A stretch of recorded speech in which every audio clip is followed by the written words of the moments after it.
Oh, that's so nice. You're a blessing on earth. What a comment. Thank you. That's very sweet.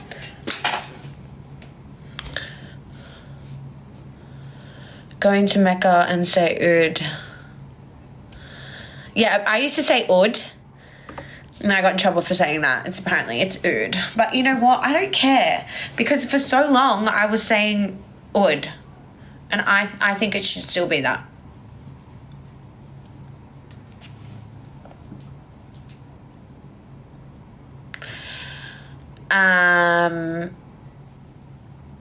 Yeah. Oud. What? How I said it, Justin?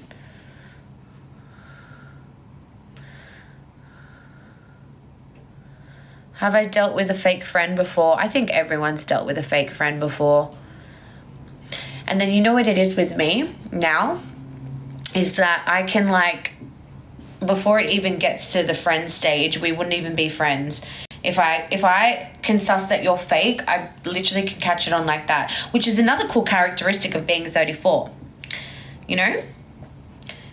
You are much wiser when it comes to picking the people in your circle, so you don't tend to make the same mistakes over and over. And yeah, I can spot a fake person from a mile away. Which is why I actually struggle. Tell me if anyone else is like this. I actually struggle to do small talk. I can't have unmeaningful conversations because to me, we call it small talk for a reason. It's essentially you don't care. You're literally doing it just to make conversation. And I feel like when you're networking or you meet people for the first time, we tend to ask things that we just don't really care about. I guess the first question that comes out of everyone's mouth is always so what do you do for work? And genuinely, we like to know that one can pass. But then if you start asking questions about that job and you genuinely have no interest, oh yeah, okay, so how often do you do that? Or when did you first start? Do you really care when I first started? Do you know what I mean? We need to stop talking to each other and asking questions that we genuinely just do not care about. See, I can't do it. I can't ask questions that I don't care about. So what happens is that I can come across as a bitch, or I just don't say anything at all because I just don't believe that it's necessary. You know?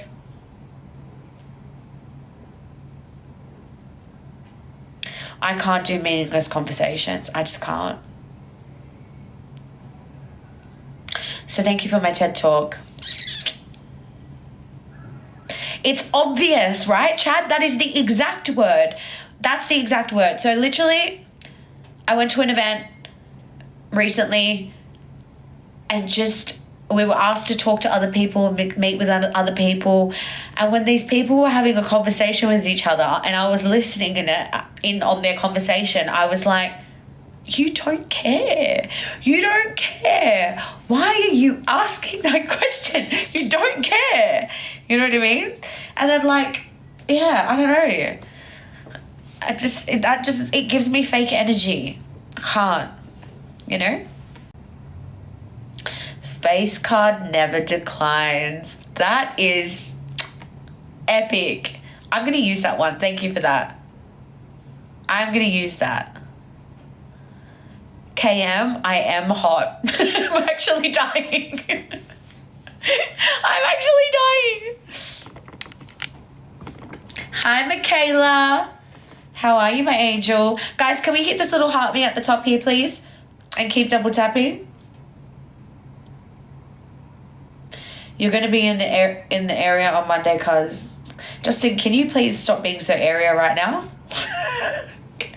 Can you not be area in the chat? Thank you.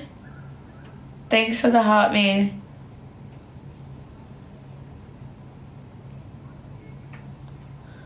Why makeup? I don't need it because when I'm on camera, it shows all this texture that I feel like I don't have in real life, but clearly I do. And yeah.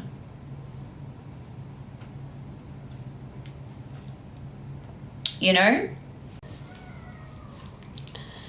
You've never seen me up with my hair in a ponytail. Well, it's only literally doing it right now because it's so hot. And like my edges aren't even good right now.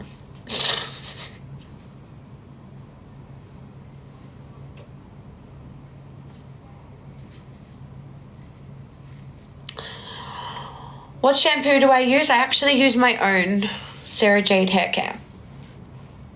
Thanks, Layla. Who taught me to be so good at hair? I don't know. Like, I just pick up little bits and pieces from anyone and everything. I literally learn off of my staff. I've learned off past people that I've had. I've learned off YouTube. I've learned off TikTok. I've learned from making mistakes. It's just like a collective, you know? Hey, Justin, how did you go with the goodie bags, by the way, for Monday? Did you get it all sorted? Are we all good to go, Justin? Am I counting on you?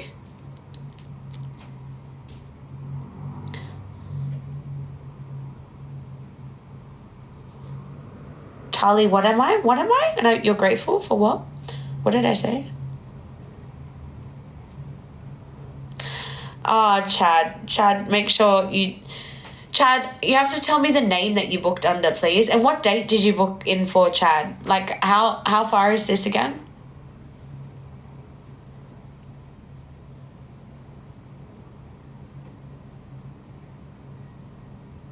Oh, I'm myself. Yeah. I love that.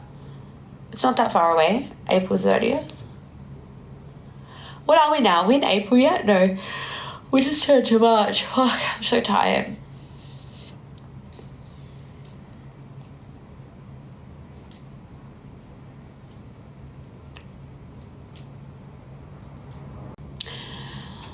I think,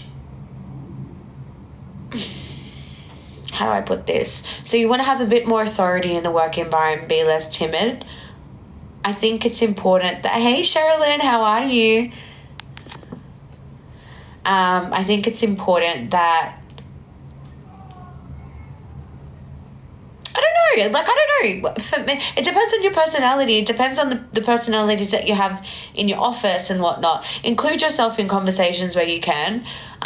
Be super respectful to others, but also like stand up for yourself. If something doesn't seem right, or you're not sure why you're doing something and what purpose it has, this is how I would do it. If I'm doing something and I'm like, why the hell am I doing this job? Like, what's the purpose in it? I'll be like, can you just explain to me, like, what benefits we get out of doing it like this? Or do you think that this is typically the best way to do it? Or do you mind if I add my input?